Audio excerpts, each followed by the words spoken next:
Hello friends, welcome to Halwa Recipes. இன்னைக்கு நம்ம சேனல்ல கல்யாண வீட்டு இலைகள்ல வைக்கக்கூடிய ஸ்பெஷலான ஒரு ஹல்வா தாங்க பார்க்க போறோம். அதுவும் பிரெட் ஹல்வா ரொம்ப ஈஸியா டேஸ்டியா எப்படி பண்றதுன்னு பார்க்கலாம் friends. இந்த பிரெட் ஹல்வா பாத்தீங்கன்னா நிறைய மெத்தட்ல செய்யலாம். நம்ம இன்னைக்கு செஞ்சிருக்கிறது பாத்தீங்கன்னா ரொம்ப ஈஸியான மெத்தட்ல செஞ்சிருக்கோம். யார் வேணாலும் செய்யலாம் friends. அவ்ளோ டேஸ்டியா இருக்கும். ஓகே ஃப்ரெண்ட்ஸ், இந்த வீடியோ பார்க்குறதுக்கு முன்னாடி உங்ககிட்ட ஒரு அன்பான ரெக்வெஸ்ட் இருக்குது. நம்ம சேனல் ஹல்வா ரெசிபியை புதுசாக பார்க்கக்கூடியவங்க சப்ஸ்கிரைப் பண்ணிவிட்டு பெல் பட்டனை கிளிக் பண்ணிக்கோங்க ஃப்ரெண்ட்ஸ். ஓகே ஃப்ரெண்ட்ஸ், இப்போது ஃபஸ்ட்டு பிரெட் ஹல்வா பண்ணுறதுக்கு நான் இன்றைக்கி ஒரு 7 ஸ்லைஸ் அளவுக்கு பிரெட் துண்டும் எடுத்து வச்சுருக்கேன். இந்த அளவில் செய்யும்போது ஒரு 5 பேர் தாராளமாக சாப்பிடலாம். நல்ல ஃப்ரெஷ்ஷான ப்ரெட்டாக வாங்கிக்கோங்க மார்க்கெட்டில்.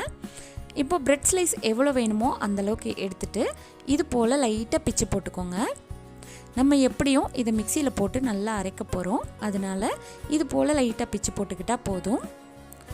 இப்போது நம்ம பிச்சு போட்டிருக்க எல்லா பிரெட் ஸ்லைஸ் எல்லாத்தையுமே நம்ம மிக்சி ஜாரில் சேர்த்துக்கலாம். உங்களுடைய மிக்சி சைஸை பொறுத்து கூடவோ குறைச்சோ பேட்சாக போட்டுக்கோங்க.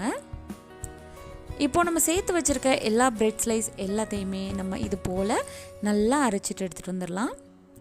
ப்ரெட்டை அரைக்கிறது பார்த்திங்கன்னா ரொம்ப ஈஸியாக முடிஞ்சிரும்.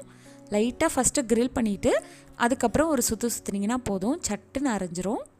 இப்போ ஸ்பூனில் எடுத்து காமிக்கிற பக்குவத்துக்கு இருக்கணும். இப்போ அடுத்ததான் பிரெட் ஹல்வா செய்கிறதுக்கு ஒரு தவாவில் 2 டேபிள் ஸ்பூன் போல் நெய் ஊற்றிருக்கேன். நெய் நல்லா சூடாயிடுச்சு. இந்த சமயத்தில் நம்ம அரைச்சி வச்சுருக்கக்கூடிய இந்த பிரெட் பொடி இருக்கு இல்லையா, அதை சேர்த்துட்டு நல்ல மிதமான ஹீட்டில் வச்சு நல்லா வறுத்துக்கோங்க. எந்த அளவுக்கு வறுக்கணும் அப்படின்னா பிரெட்டோடைய கலர் முற்றிலும் மாறுபட்டு வரணும். போக போக நல்ல ஒரு கோல்டன் கலரில் வந்துடும் பாருங்கள். ஒரு 4 நிமிஷத்துக்கு சிம்லேயே வச்சு வறுத்துக்கோங்க. இந்த அளவுக்கு நல்ல ஒரு கோல்டு கலரில் இருக்கணும். இப்போ வறுத்து வச்சுருக்கக்கூடிய பிரெட்டை இன்னொரு தட்டில் ஆற வச்சுருங்க. ஒரு 5 நிமிஷத்துக்கு ஆறிட்டு இருக்கட்டும். இப்போது இதுக்கு இடையில் நம்ம சர்க்கரை பாகு காய்க்கிறதுக்கு 150 கிராம் சர்க்கரை எடுத்திருக்கேன். எந்த கப்பில் சர்க்கரை எடுக்கிறீங்களோ அதே கப்புக்கு 2 கப்பு தண்ணி ஊற்றிக்கோங்க. 150 கிராம் சர்க்கரைக்கு 300 ml தண்ணி ஊற்றிட்டு இதை நல்லா கொதிக்க வச்சிடலாம். இப்போது சர்க்கரையும் தண்ணியும் நல்லா கொதிக்க ஆரம்பிச்சிருச்சு. இந்த சமயத்தில் ஒரு சிட்டிகை ஏலக்காய் தூள் சேர்த்துக்கோங்க.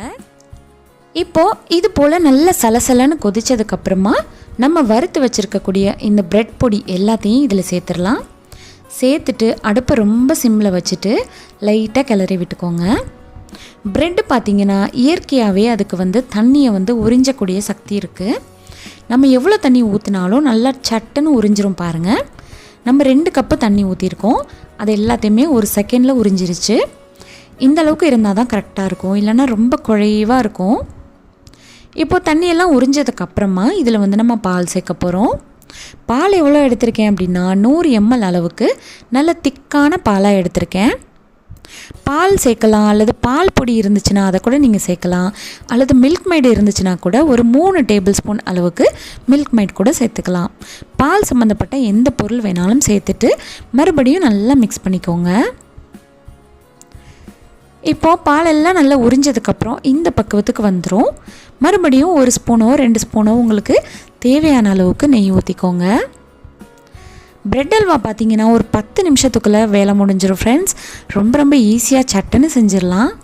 பால் சேர்த்துட்டு இது போல் நம்ம ஊற்றிருக்க நெய்யெல்லாம் பிரிஞ்சு வந்துடும். இப்போ கடைசியாக பிரெட் ஹல்வாவை தாளிக்கிறதுக்கு ஒரு சின்ன தடுக்கா பேன் வச்சுருக்கேன். 2 டேபிள் ஸ்பூன் போல் நெய் ஊற்றிருக்கேன். நெய் நல்லா காஞ்சதுக்கப்புறம் 4-5 முந்திரி பருப்பு, கூடவே கொஞ்சமாக கிஸ்மிஸ் பழம், இது எல்லாத்தையும் சேர்த்து நல்லா வறுத்துருக்கேன். நெய்யில் கிஸ்மிஸ் பழத்தை சேர்த்த உடனே அடுப்பு அமர்த்திட்டு இப்போ நம்ம ரெடி பண்ணி வச்சுருக்க பிரெட் ஹல்வாவில் இதை கடைசியாக தாளித்து கொட்டிடலாம்.